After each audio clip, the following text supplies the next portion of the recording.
இதில் நம்ம வருத்தப்பட வேண்டிய வேதனைப்பட வேண்டிய விஷயம் என்னவென்றால், நம்ம அதிமுக சங்கம் இருக்குது, நம்ம தாடிராஜ், கமலக்கண்ணன், பெரிய தலைவர் அவர் அதிமுக. இவங்க என்ன கேட்குறாங்க? சங்கங்களை முறைப்படுத்த தேவையில்லை. 100 சங்கத்துக்கு பதிலாக 200 சங்கம் வந்தாலும் பரவாயில்லை. பேச்சுவார்த்தையில் இவங்க பேசுகிறாங்க.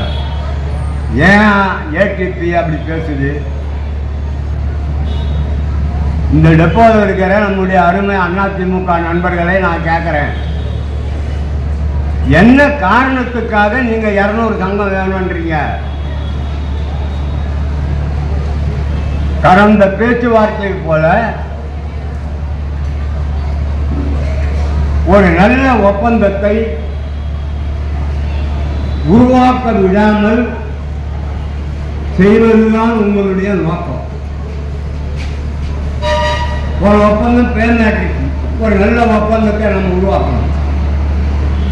ஆயிரக்கணக்கான 10,000கணக்கான தொழிலாளிகள் மகிழ்ச்சி அடைந்தார்கள், பலன் அடைந்தார்கள். ஆனால் ஏற்றிப்பிரானே அப்படிப்பட்ட ஒரு நல்ல ஒப்பந்தம், ஒரு சிறப்பான ஓய்வூதியம், ஒரு சிறப்பான ஊதிய உயர்வு, இதெல்லாம் இந்த போக்குவரத்து தொழிலாளிக்கு இந்த ஒப்பந்தத்திலே இந்த தொழிற்சங்கங்கள் பெற்று கொடுத்து விட்டால் இந்த ஆட்சியை, இந்த திராவிட முன்னேற்ற கழக ஆட்சிக்கு நல்ல பெயர் வந்துவிடும்.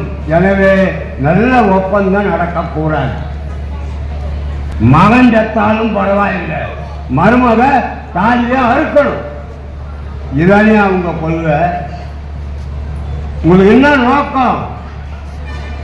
இன்னும் 10 ஆண்டு கழிச்சு நீ ஆட்சிக்கு வந்தா மெரினா பீச்சில் பேச்சுவார்த்தை நடத்துவியா?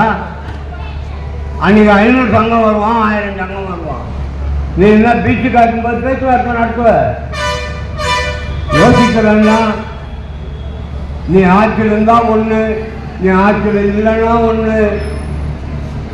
இவர் ஆட்சியில் இல்லைன்னா அரசு ஊழியர், ஆட்சிக்கு வந்துட்டான்னு வச்சுக்க அரசு ஊழியர் மறந்துடுவாரு.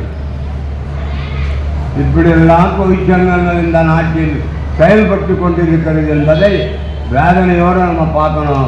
அந்த இயக்கத்தில் இப்போ இருக்கிற நம்முடைய அருமை தோழர்களே, நீங்கள் கொஞ்சம் சிந்திச்சு பாருங்க எந்த பக்கம் போறீங்கன்னு.